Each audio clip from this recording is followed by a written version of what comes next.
people success and business success are two sides of the same coin, I don't mean people success just in their condition as employees. I mean people success also in their conditions as human beings, which is holistically much larger than just their condition as employee. Hey, it's Nikki Lewallen Gregory, and you're on Gut Plus Science. You're in for a fast-paced, storytelling, action item-rich leadership growth experience. I hope you make this podcast a habit. I consider it a leadership mentoring tool. Learning together makes us better together, and that is how we change the world around us. Let's get to it. Hey, Gut Plus Science listeners, it's Nikki, and I am back and super excited about this guest today. I know I say I'm excited a lot, but here's the thing, like with whatever you're doing, you might as well be freaking excited about it. Otherwise, why do it, right? So yes, this is another very exciting guest, and I am also ready to share that we're forming this incredible partnership. People Forward Network and Hacking HR has come together, and who better in the HR community to lead us forward at People Forward Network from the HR realm and what's to come than Hacking HR. So I have Enrique Rubio with me today. He is the founder of Hacking HR. It is one of the largest HR communities in the world. So today, the goal of the conversation with Enrique is really tapping into his heart and passion and a recent keynote that he spent a lot of time on and ready to learn from Enrique. The goal is around, how to demonstrate that a people-centered organization is a tangible competitive advantage with direct lines of connection to business outcomes. So how do we build this people-first workplace, truly people-first, and tie it to our business outcomes and really believe that that is the way to lead. And so today, why focusing on people creates a successful organization with Enrique. So Enrique, I'm so excited that you've joined us today. And I'd love for you to tell, you could pick any message to share. Why is this message the one that you wanted to share on this episode today? Thank you, Nikki, for inviting me. I am excited about the conversation and why this message, because now is the time to connect the dots between creating a successful people strategy at work and the fact that delivers value for the organization. These are not disconnected things. People success and business success are two sides of the same coin. And for the longest time, many organizations, many business leaders didn't think that there was a connectivity here. They thought, if I have an employee, I pay them for, there's a transactional relationship between us, right? I pay them for their labor, and they come to work from 9 to 5 and they give us their labor and then they leave, and that's the end of that relationship. But now, with the many stories and the many data points that we have, thankfully, because of science and research, we know that what people want from work is more than that. And in addition, what they give to an organization, if they receive more than just that transactional relationship, can be significantly higher than what they would give if they were considered just a cog in that machine. So to me, now is the time for companies, for leaders to say, I want to build a strong people-first culture in this organization, not only because it's the right thing to do for the people, which it is, but also because it is the right thing to do for our business, for our profitability, for our impact, for our sustainability in the long run. And that's why we're going to be making these investments.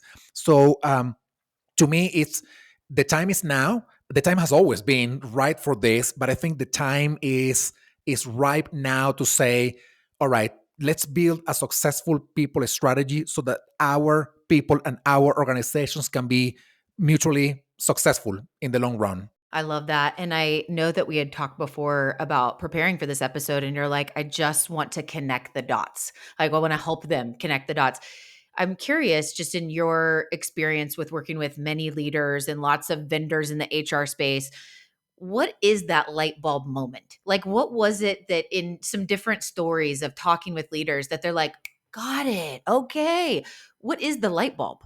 I think the ones who get it and the ones who now realize, hey, people success and business success are two sides of the same coin.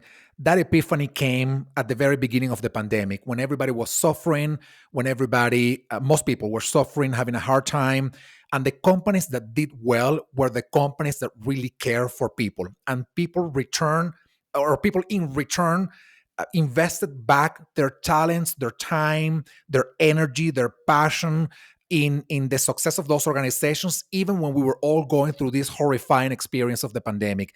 That to me was the moment of epiphany when many business leaders said, we were trying to get to this approach to work with our employees. We were trying to make it better for them and for us, and we tried so many things in the past and they didn't work. But now we see it.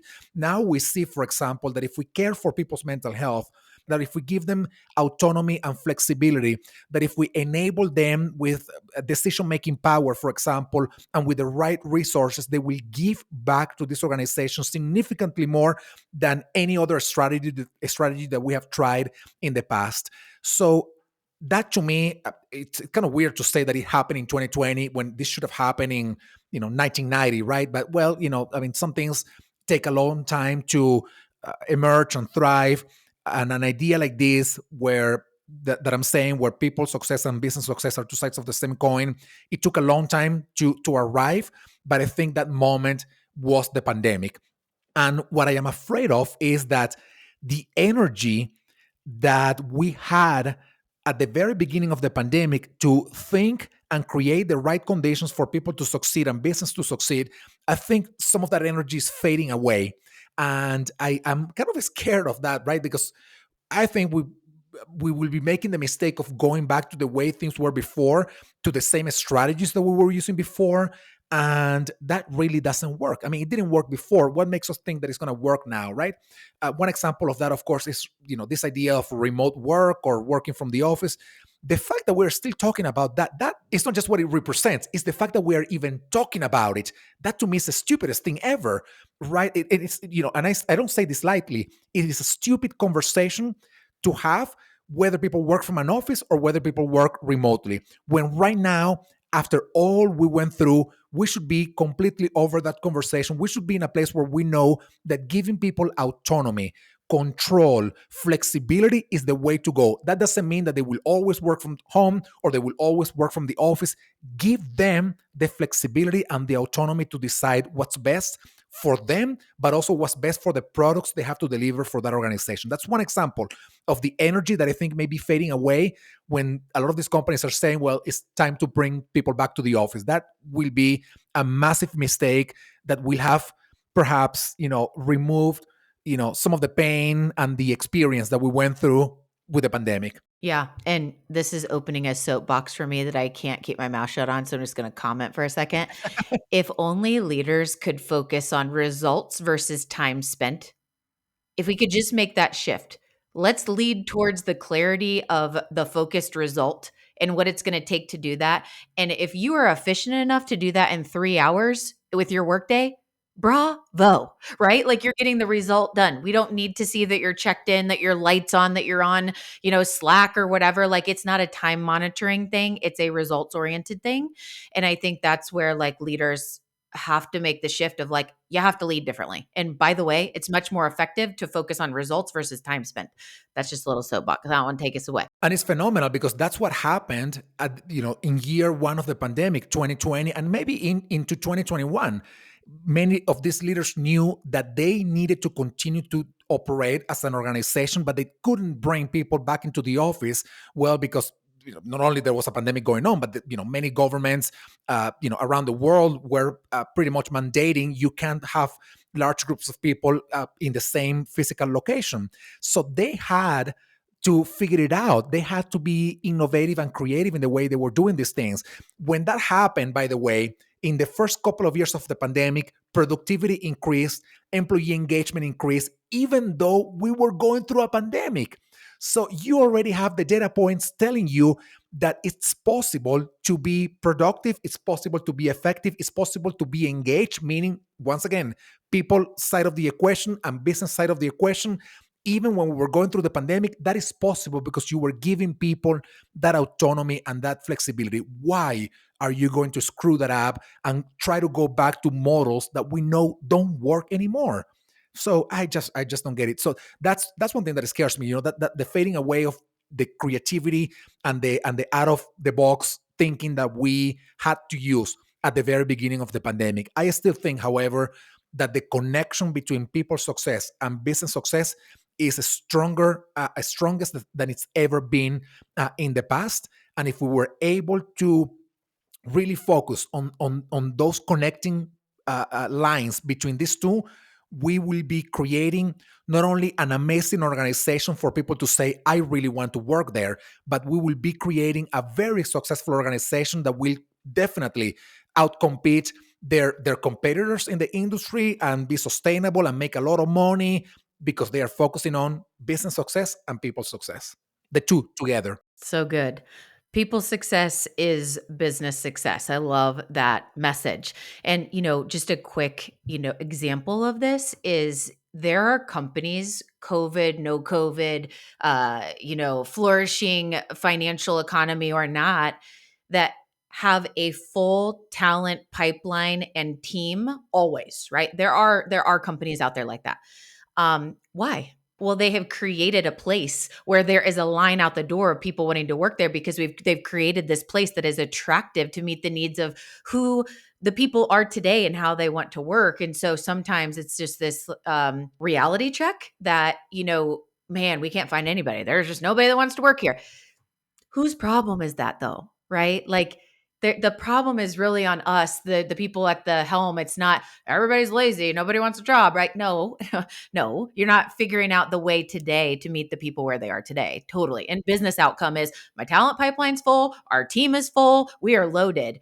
And so yes, I love that. Enrique, can you walk us through a reflection exercise? So for all the listeners that are like, man, okay, they're fired up about this. Like, what's up? Let's go. So people-centered culture, what questions might we ask ourselves as a leader to do some reflection on like our mindset or our approach, the behaviors we're taking to understand like, are we truly a people-focused leader in workplace? I think the probably most companies asking themselves this question will find themselves in a place of we have some elements of a people first culture, but we are not quote unquote there yet. And by the way, that there is a moving target all the time. It's never a destination. It's just a journey and a process, right? I would begin by asking myself how if I was to build a people first culture, a people centered organization, what's going to happen with the business? Why would I even do this investment, that will make this organization better? So you first have to answer this question because you have to make sure that you will be empowered and enabled and inspired and encouraged and motivated to continue doing it even when the going gets hard. What I mean by that is that sometimes you will try to do something and the something is not going to work, or it will work in a way that you didn't expect.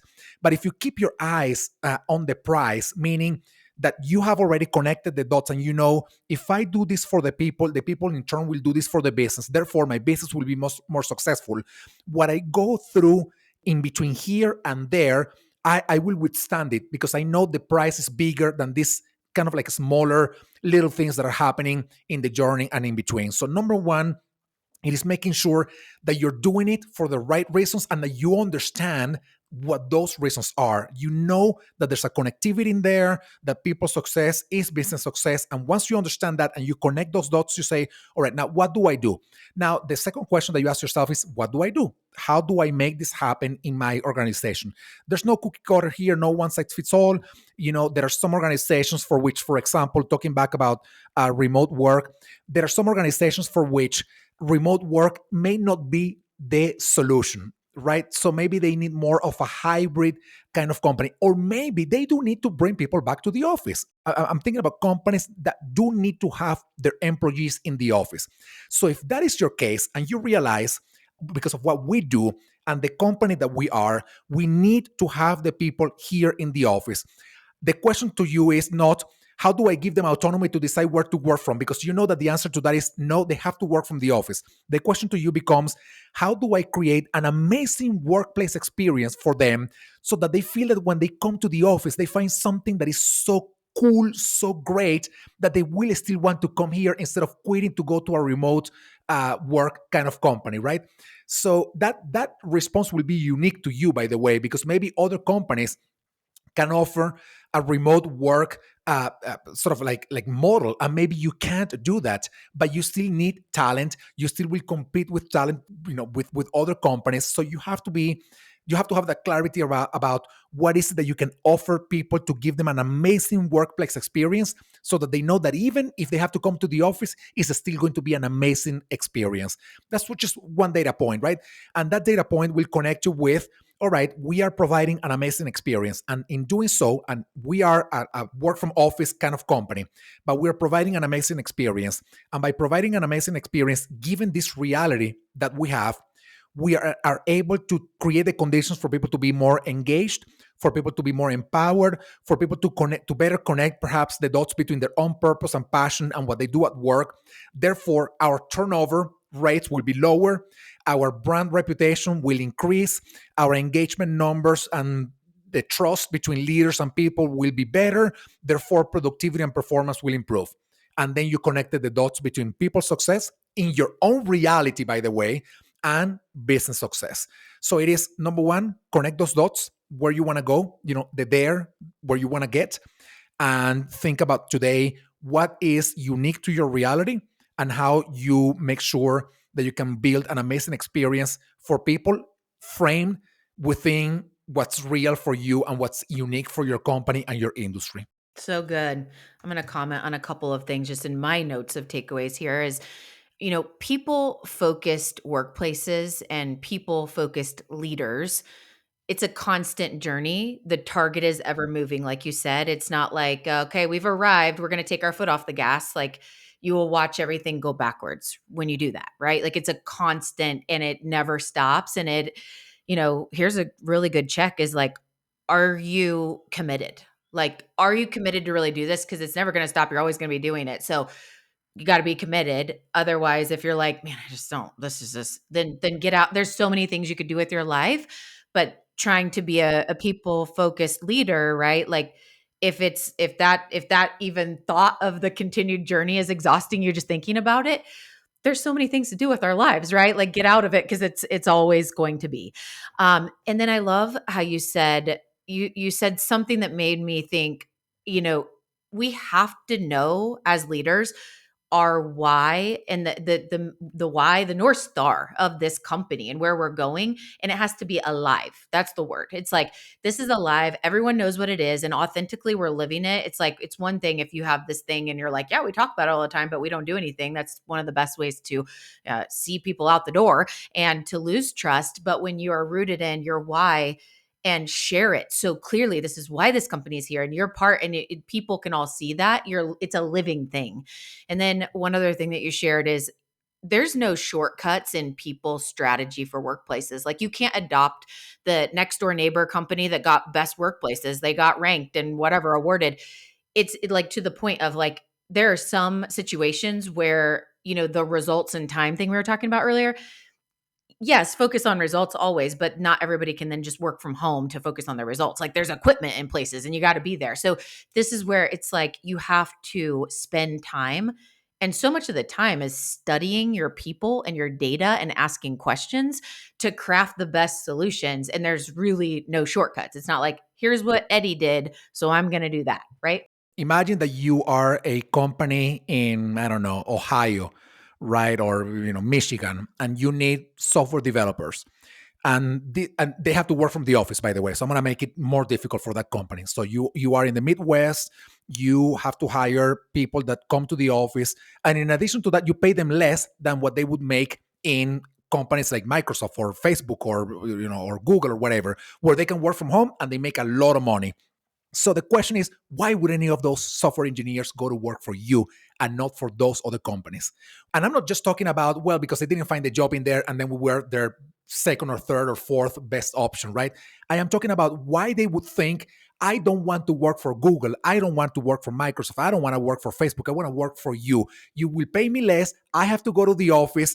And I understand that. I still want to work for you. Are you able as a leader to respond to that question? And I'm using one example of one field of expertise, right?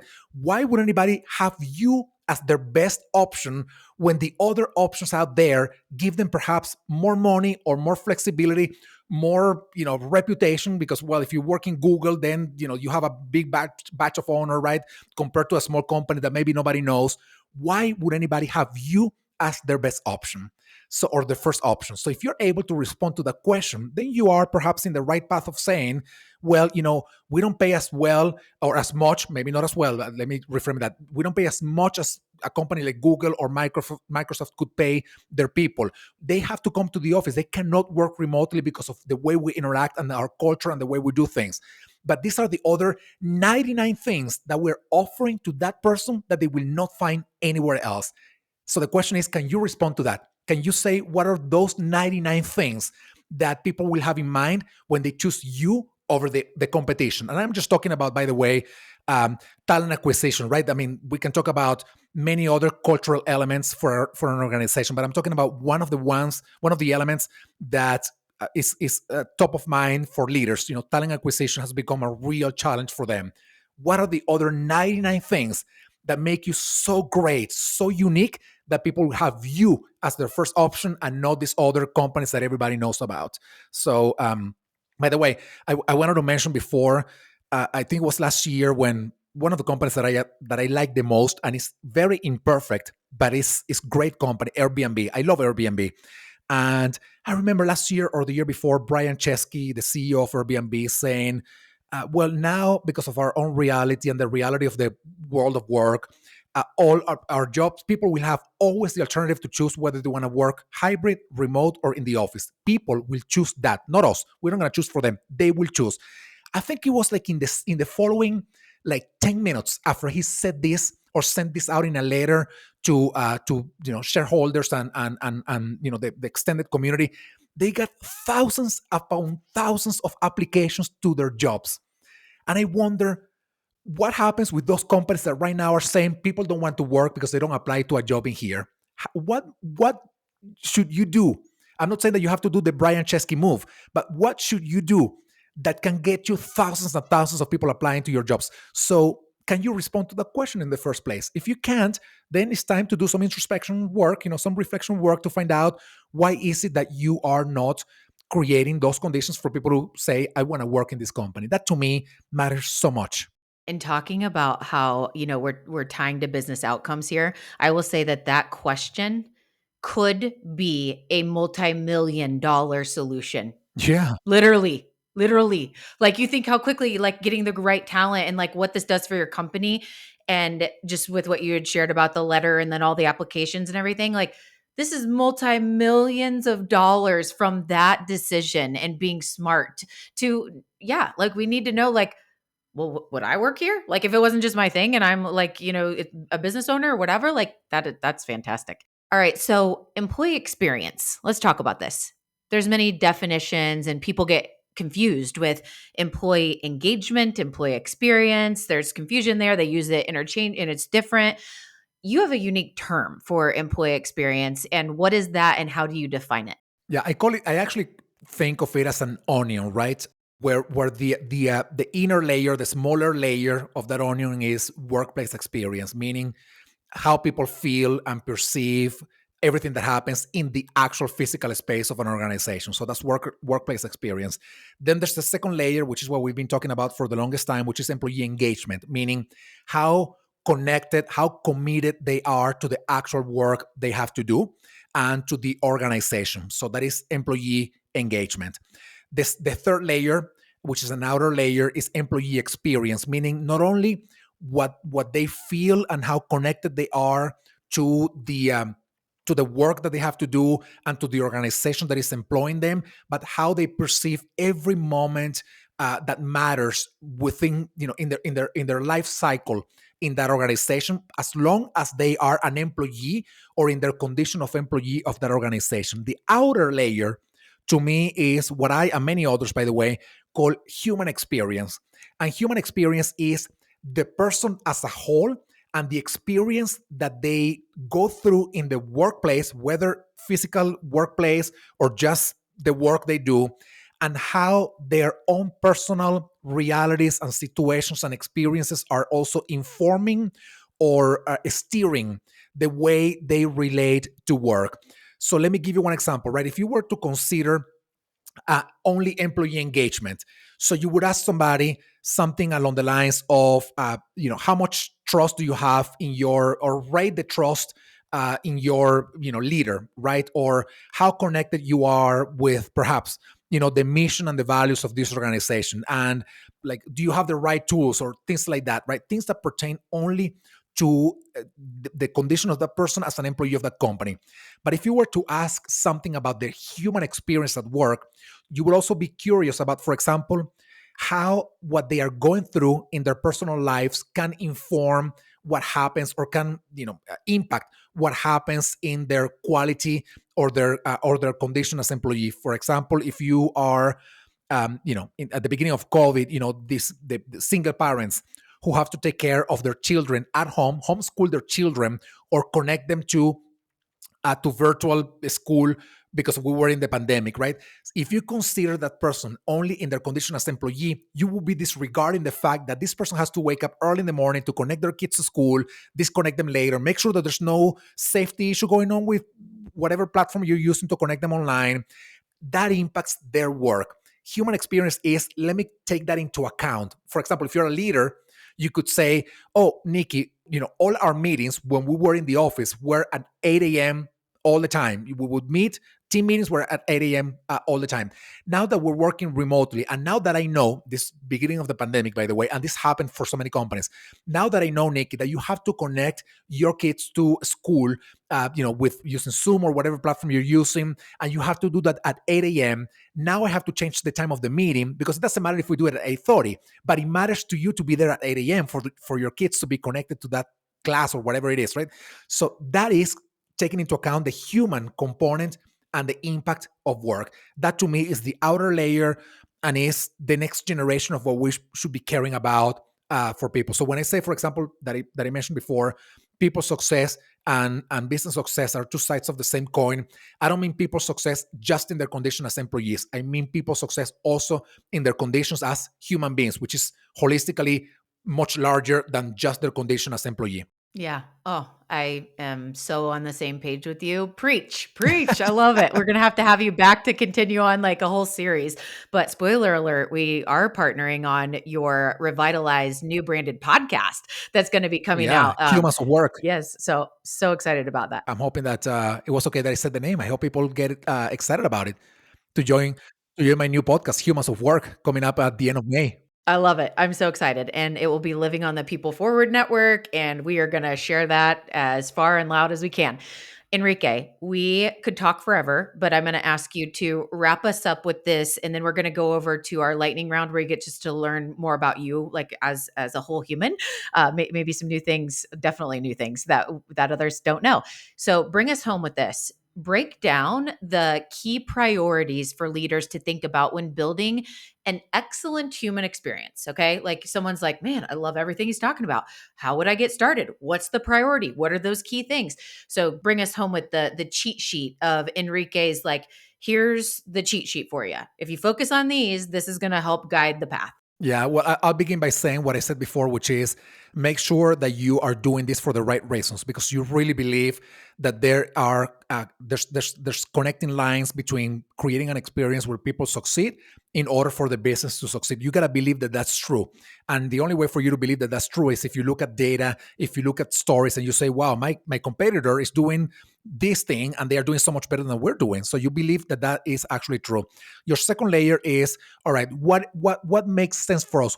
Who are we as an organization? Are we going back to the example of where you work from, which I think is a stupid example, but I'm still going to mention it, right?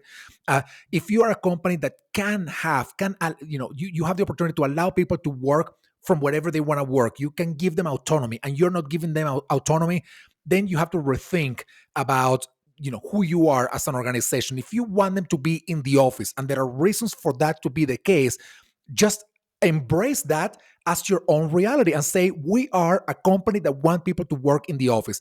If this doesn't work for you, we'll still love you, we'll still get you, we will still support you if you want to look for another job, but that's not what we are. We are this.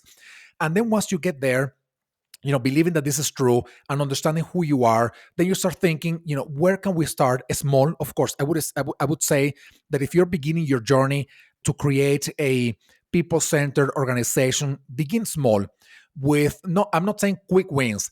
I am saying small initiatives, in smaller teams with people that are champions of the cause of people success as the other side of the coin of business success.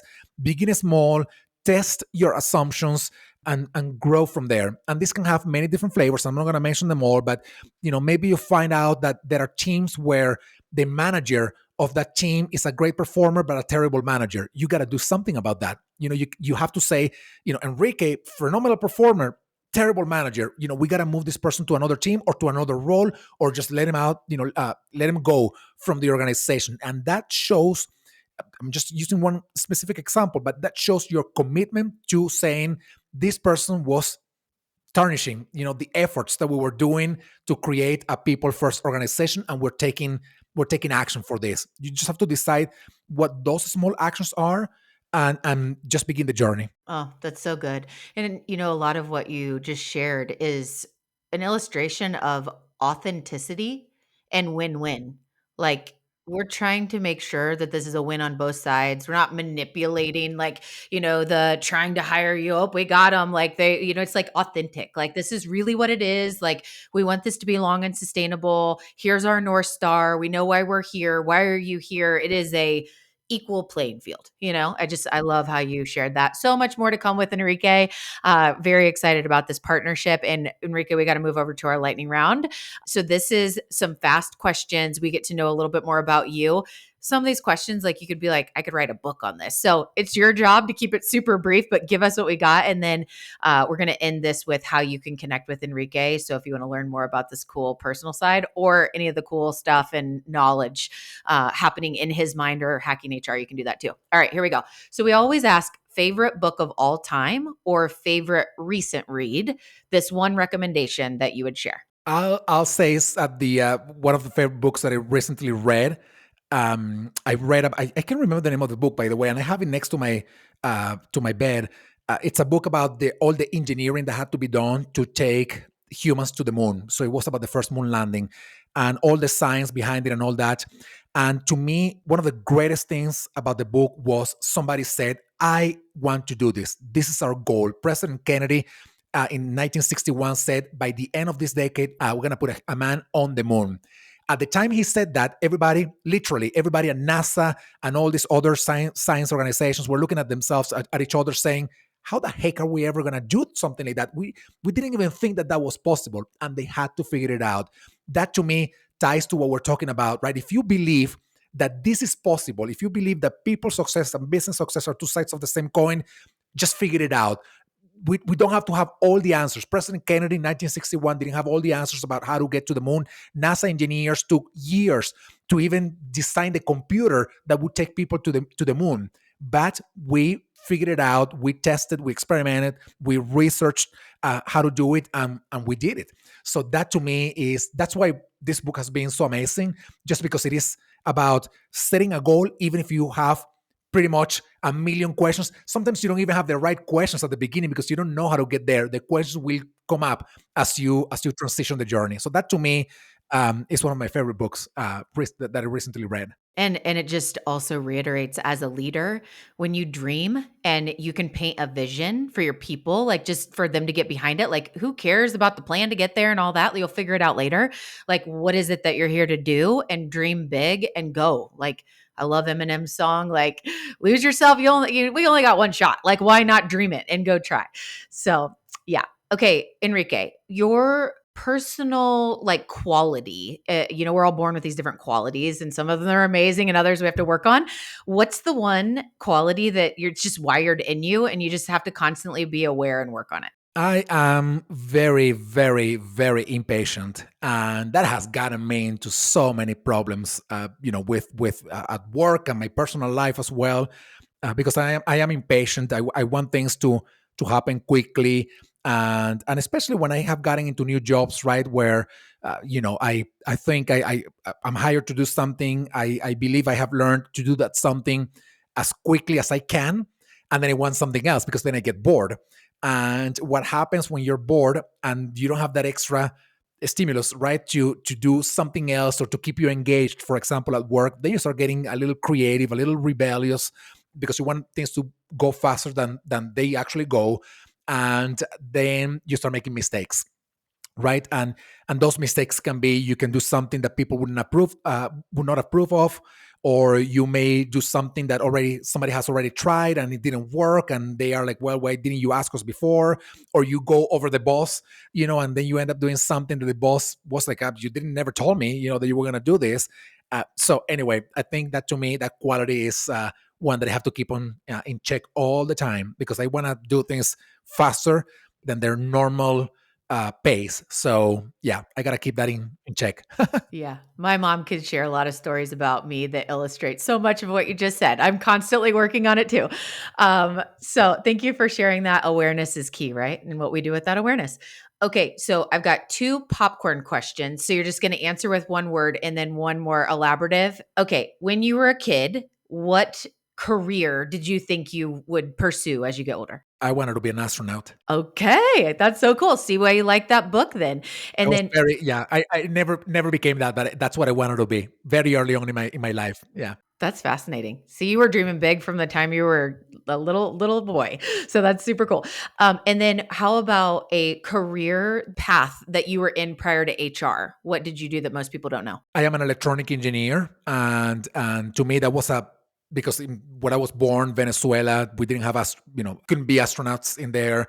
To me, the path to become an astronaut coming to the US later on would have been becoming an electronic engineer, and that's what I became. I never became an astronaut, but I became an electronic engineer. Yeah, that's hey, you still got time. Astronaut can still be on the table. You might get bored soon. Who knows, you know? Right, exactly Uh, right. okay. And then finally, so I know something about you from our previous conversation. You said that you're a vegan. Usually there's a story there. Like when did that start for you and what's the why, or like how did that become an important part of your life? Yeah, well, I've been a vegan for about 15 years now, and it all happened. I watched this documentary, and I was like, "Ooh, I gotta change my life. I don't want to be part of that." So I became a vegan, and now it's just who I am. So it's funny because it becomes part of who you are, and everybody knows you. My friends, for example, they would never invite me to go to a restaurant where I didn't have an option to eat. Right, so even that, it becomes part of your identity. That's who I am now. Well, and I think so much of that too is like when you proclaim something that you is true for you, you build a community around you because I'm sure you have friends that like swap ideas for like different brands to buy or whatever. So, hey, listeners, whether you are wanting to tap into building a better human experience, being a member of Hacking HR, learning more about People Forward Network and Hacking HR's mission to go to the moon together potentially, any and all of those, like we'd love to hear from you. And Enrique, the best way for listeners to connect with you after the show is what? LinkedIn. They can look me up on LinkedIn, Enrique Rubio, and I am there. All right, we'll have it linked in the show notes. Enrique, thank you so much for the time today. It was such a joy. I am thrilled about our partnership. And you really helped us to connect the dots on people centered culture and results. So I think that's always a dance on how do we stay people centered and focused on the business outcomes. It was so good. So much more to come. Can't wait until your new and improved podcast hits the People Forward Network. Here's my truth you can act on for my episode with Enrique today. Number one, people success is business success. Healthy and thriving team members produce a healthy and thriving business, period. Number two, people focused workplaces and leaders. It's a constant journey, like to be a people focused workplace, to be a people focused leader. And that target is ever moving, and it's our job to continue the journey. Just keep going. Number three, what is your why, your mission? And is it living? And do people know it? Like, is it a living, alive mission, or is it a boring thing that people are like, I don't know. I'd have to go look that up on the wall or on the website. People need to know it, and it needs to be alive, and just the energy behind those, why statements and our mission statements should come way off the paper or off the wall or the website and be a living thing. Love that. Number 4, you can't adopt the best workplace's neighbor company strategy. There's no shortcuts on people strategy. It's humans, and humans are complex. Just like our health, we have to, go to the root of what it is and understand and build a strategy with our, medical professionals. And the same thing with culture and people is we have to go study and understand the issues and the aspirations and build a plan that coincides with those unique things. Number 5, can you answer why someone that works at your company chooses you over Google? Or why is that candidate going to choose you over Google? It's really important to be able to articulate in order to sell like ourselves and our companies. And we need to make sure that we do have an answer for that. Number 6, employee experience is workplace experience, employee engagement, which is the outcome, and employee experience, the moments at work, right? Workplace experience, employee engagement, and employee experience, which is our moments at work and the moments in which we're living out. The outer layer is human experience and the person as a whole. So it's important to understand all of those different concepts and definitions and make sure that we're using those correctly in how we describe them and define them, but also the plan for each of them: the workplace experience, the employee engagement, the employee experience, and the human experience. Oh, so good. And so much more to come with the new Enrique Rubio podcast and Hacking HR, hitting the People Forward Network. So much more to come. Can't wait for more of this amazing content. So be on the lookout. We'll see you next time.